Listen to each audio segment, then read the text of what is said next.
Explain. Some parents get upset, so I don't know your parents, so don't try that unless you know your parent. Don't go back saying Albert told you to do it. But he tried his parent, and he said, I'm in a small group. You guys are in a small group in here, right?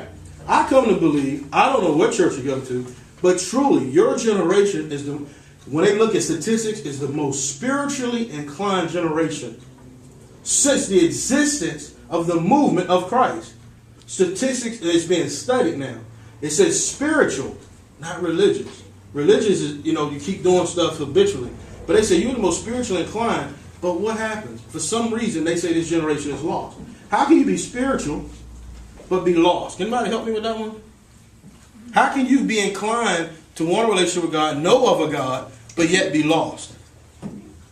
It comes back down to what? Friends. Huh? Friends.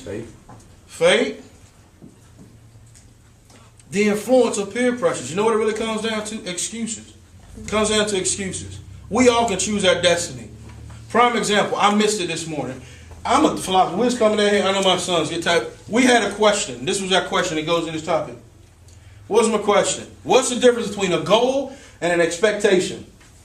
Anybody help me? We're grappling. My family, we get ready to grapple over this one. God flipped something on me, and we're going. What's the difference between an expectation that you set for yourself and a goal that you set for yourself? Is it one and the same, or is it a difference? That's my question I posed to my boys this morning as we were riding down here. Is it a difference? Yeah. Help me understand the difference. Because if you can define the difference, your destiny will change quickly. It will change the day. And guess who will change it? The wisdom, the knowledge that's inside of you will change it. Not Albert Jennings. Not nothing. It's you. It's the indwelling of the Spirit that's in you that's giving you pre-knowledge of wisdom, of the things. Because the Bible says if you know Christ and He's in you, you in Him, you have the ability to know what? All things or some things. All things. All things. And people get mad at me. Because they say, oh, you think you know it? You have anybody tell you. I'm sure people look at you and say, because you're very nice. I like where you carry yourself. You're dressed up. You're sharp. Oh, she thinks she's pretty. She thinks she know everything. Yeah, I can see that in you. Do you know everything? No. But you seem like you'll speak on stuff that you know. If you know it, you speak. That's what I've learned what wisdom is. People think I'm a genius. Matter of fact, I know nothing about what you guys know. Technology, I am idiot. I'm ignorant. I have to ask them sometimes, y'all saw the YouTube. I didn't know how to put YouTube. I'm just like, all right, how do I click this? But watch this. I got people that think I'm a genius on it. You know why? I'm smart enough to hear what Ron is showing me. Some stuff I learned from him and my students.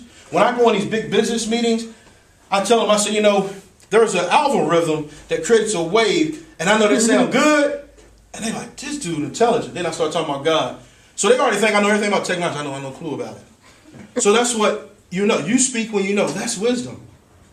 Wisdom. No more excuses for your generation, for people to say that y'all are ignorant and you're stupid. Speak. There's no more excuses for you to continue to speak on stuff you don't know. You understand what I'm saying? Don't speak on stuff you don't know. Don't have pride.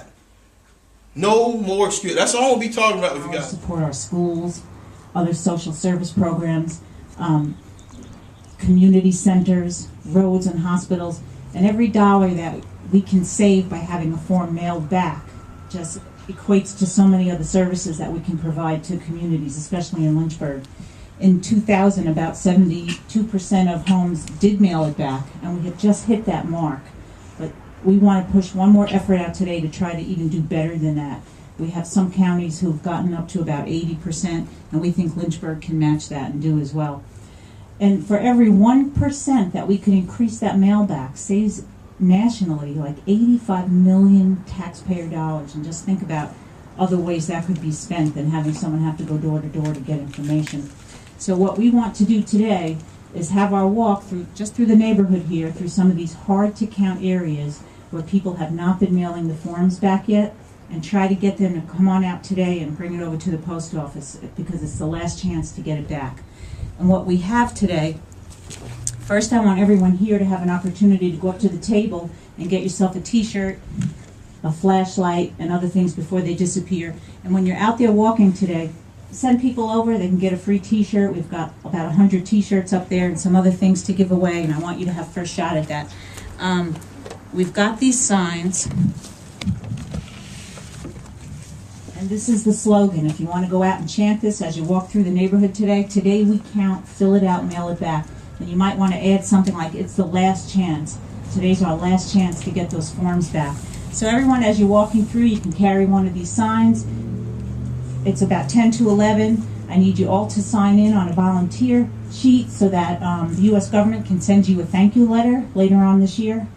We'll get signed in. We'll talk to Pedro. Here's Pedro. One of my assistants is here today, Pedro Ortiz and Joanna Chavez. They're both going to help us out, manning the table up on the street. We could use 1 or 2 people to help us there. And then we'll divide into a couple of walk teams, take your signs, and Pedro's going to help scope out where those walks will be. We've got stickers here and the signs, and I think if we can just get out and make some noise and get people aware that we're here and why we're here today, and maybe next week when I send an email out, we'll see that that rate has gone up over 72% and that we've made a difference. And if we do, that's definitely cause for celebration. And it's a lot of hard work, and I appreciate your being here. So first thing, I'm going to carry this sign inside. If you can all come in and sign in to the volunteer sheet, and then we'll get the walks scheduled. Okay? Thanks.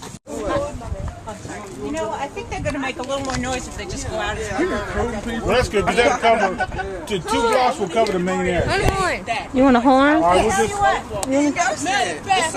a horn. If you stay in one big group. I'm in my group. Stay right here. it's going to be one big group. Hey, T. Okay? Yeah. I got a daily count. I don't know the rest of it.